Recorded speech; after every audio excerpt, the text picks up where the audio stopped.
ఇట్లా అదృష్ట రత్నాలనేవి పుట్టిన తేదీని బట్టి పెట్టుకోవాలా? రాశిని బట్టి పెట్టుకోవాలా? లేకపోతే మన జాతక చక్రం చూసి పెట్టుకోవాలా? దేన్ని చూసి అదృష్ట రత్నం అనేది మనం డిసైడ్ జేసుకోవాలి? మీరు యాక్చువల్‌గా అదృష్టం పెట్టుకునేటప్పుడు మీరు చెప్పిన అన్ని విషయాలు చూస్తారు. అన్నీ ముఖ్యంగా హైదరాబాద్, ఈ పుట్టిన తెలంగాణ సమయం గూడా ఏరియాలో మనకు కౌంట్ అవుతుంది.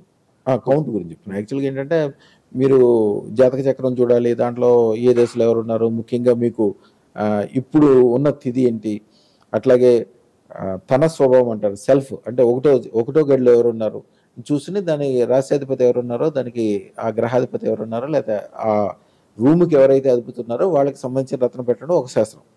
అసలు మీకు జాతకమే లేదు. అప్పుడేం చేస్తారు? మీరు జాతకం లేనంత మాత్రాన, మీరు పుట్టిన తేదీ లేనంత మాత్రాన మీరు గొప్పోళ్ళ వద్దా? కార్లు కొనొద్దా? మేళ్ళ కొనొద్దా? మీ పిల్లలందరినీ గొప్పోళ్ళని చేయొద్దా?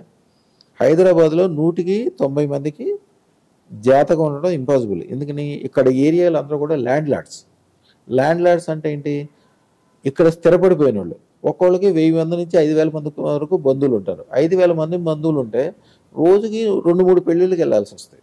హైదరాబాద్‌లో పెళ్ళిళ్ళు అంటే తెలుసు కదా! తినటం, తాగటం ఇయన్నీ ఉంటాయి కంపల్సరీ. అది వాళ్ళ కల్చర్‌లో ఒక భాగం. ఆచా రోజుకు 3 సార్లు తాగినోడికి వాళ్ళు ఎక్కడ ఉన్నారో వాడికే తెలియదు. పిల్లల డేట్ ఆఫ్ బర్త్ ఎక్కడ రాస్తాడు? అసలు ఎంతమంది పిల్లలు ఉన్నారో కూడా తెలియదు కొంతకాలం వరకు. ఇప్పుడంతే చాలా మంచిగా తయారయ్యారు కానీ వాళ్ళకి డేట్ ఆఫ్ బర్త్ ఉంటే సమస్య లేదు. మన దగ్గరకు వచ్చిన వాళ్ళ 100కి 90% డేట్ ఆఫ్ బర్త్లు ఉండవు. అసలు డేట్ ఆఫ్ బర్త్ మాకు అవసరమే లేదు. 13 సంవత్సరాల వయసు ఎవరికైతే దాటిద్దో వాళ్ళు అసలు డేట్ ఆఫ్ బర్త్ చూడొద్దు అని చెప్తాం. వాళ్ళు డేట్ ఆఫ్ బర్త్ చూసిన కానీ ఏం చెప్తారు? మీరు ఇందాక అడిగారు చూడండి, శని దశ ఉంది, రాహు దశ ఉంది, కాలసర్ప దోషం ఉంది, చెడులు ఎత్తుక్కుంటారు కానీ జాతకం అనేది ఒక సూర్యుడిలో ఎంత పెద్ద పవర్ ఉంటుందో అంత పెద్ద పవర్ ఉంటుంది. దాంట్లో ఉన్న ఏదో చిన్న మచ్చని ఎత్తుక్కుని ఈ మచ్చనే చూస్తుంటే సూర్యుడి యొక్క వెలుగు కూడా తగ్గిపోయి మచ్చ ఒకటే కనిపిస్తుంది.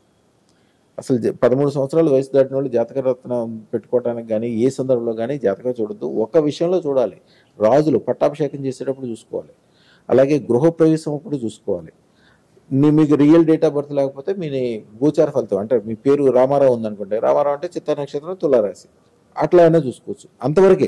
ఇంకా వేరే విషయాల్లో మాత్రం ఈవెన్ పెళ్లిళ్ళకి కూడా జాతకం చూడొద్దు. అదృష్టరత్నం పెట్టుకునేటప్పుడు జాతకంతో పనే లేదు. సూర్యుడి యొక్క పవర్ ఎట్లా ఉంటుందో, బంగారం యొక్క శక్తి ఎట్లా ఉంటుంది, గొప్పతనం ఎట్లా ఉంటుంది, దీంట్లో ఉండేది అన్నీ ఉంటాయి. కాబట్టి అసలు మీరు దాని గురించి ఏముంది అని ఆలోచన చేసినే చేయకర్లా.